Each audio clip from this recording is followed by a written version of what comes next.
I think the Chiefs. I don't know. I just think Philly definitely has. You got Kelsey. Even they got their Jake hands full. falling out. They got their hands full. I don't know fully about that defense. I don't know. They talk about them being a good defense. I'm not too sure. I'm not sure. I think the pass game, this Kansas City pass game will expose what we thought we were going to be able to expose before some unfortunate circumstances happen. So we'll see. But like I said, you got to get lucky to win the Super Bowl, and they just got extremely lucky last week. So who's to say they can't do it twice?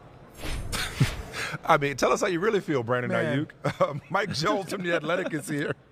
Go ahead, Mike. Just what? Like these dudes right here. Okay, this is what I can't stand about. I can't stand the 49ers. They all got that Ayuk spirit. They all have it. Okay, he said hands down, Mike Jones, hands down the best team in football.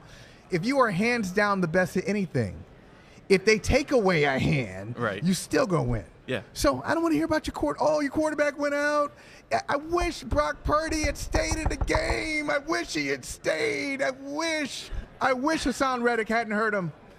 Yeah. So we wouldn't have to deal with these 49ers excuse makers. These are the biggest excuse makers in football. But if they didn't even keep it close, though.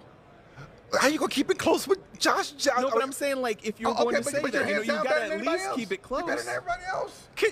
You need a quarterback. I don't know a quarterback. You should be able to put quarterback-driven league. Listen, man. Hey, listen. Do they think better than anybody else? Who told? Hey, Brandon, who told your head coach to block Reddick with a tight end? Okay, that was dumb. That was dumb. That was dumb. Who told your head coach not to call a timeout or throw a challenge flag on a Devontae Smith catch? Who told your head coach to go into halftime with 3 timeouts? Can it be hands down? Can it be a reason and not an excuse, Mike Jones? Why the 49ers are not here? Sit down. I mean, the reason is that they ran through 3 quarterbacks and they had and they couldn't. But there were also other things that led to that. It wasn't just the quarterback. Now, that was a big domino that triggered all that. Yeah. But I mean, it's hard to. I mean, good job for them for having 3 quarterbacks that were capable of playing. But I mean, again, you named a number of decisions there that Kyle made that kind of hamstrung his team there. Yeah. And there were shortcomings all across the board. It wasn't just that. But here's the thing. I think the moral of this story is, moving on from the 49ers, they're at home. Okay. They're at home. They're at home with us. The Eagles are here. Yes. We're not at home, but I'm saying, but at home we'll be watching. We'll be watching. Exactly. They'll be watching just like we're watching. Right. Why is it open season on not just the Eagles, but Nick Sirianni in particular? I don't. Where's the disrespect for him coming from all of a sudden? I don't know if it's just because, I mean, you have a second-year guy here who's going up against a legendary guy, and you got to figure out, okay, he can't be this good. There's got to be something, you know what I mean? And it's hard to, I mean, look, give him his props for what he's done and how he's, developed this team and turned it around very quickly.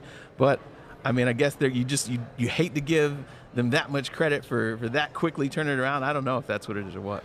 Yeah, I mean, is there any truth? Is there any truth to? I mean, I know they're exaggerating. Hey, the Eagles, Brandon Ayuk says, they're not that good in the passing game. A good passing game will expose them.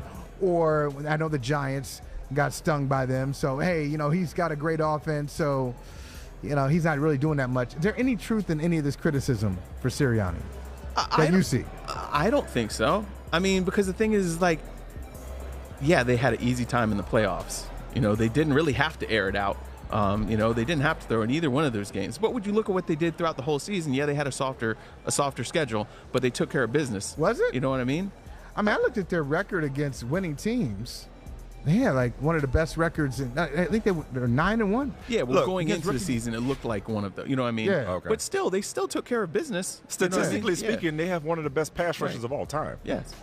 4 guys with double-digit sacks across the board. I mean, I think both of us expect a close game, but if anybody's getting the benefit of the doubt, it feels like, just from a conversation standpoint, it feels like it's Kansas City, given they have an all-time great quarterback. But man, what if Philadelphia does to Kansas City what Tampa's offense did, Tampa's defense, I beg your pardon, did to Patrick Mahomes? What if Patrick Mahomes got to throw more, halfway off the ground passes? Or if he has to move. Or if he just has to move around a little bit more than he did in that Cincinnati game. I mean, I hate to play the disrespect card on somebody else's behalf, but it does feel like Philadelphia, is not getting the respect Yeah. it deserves, maybe because they had such an easy time Yeah. in the playoffs, but that's really got more to do with them. Yeah, but I think that's why people are like, they can't possibly be this good. They can't quite give themselves into believing. But the thing is, like, the proof is there. All the statistically in their defense, and look, their offense, you know, one of the leading offenses across the board as well. So, I mean, I don't feel like they shouldn't be there. I feel like you have the best team in the NFC and the best team in the AFC. This is what you want. Yeah. And by the way, Mike, I hate to Which say Mike? this. Both of us? That one? Yeah, Michael Smith. Okay.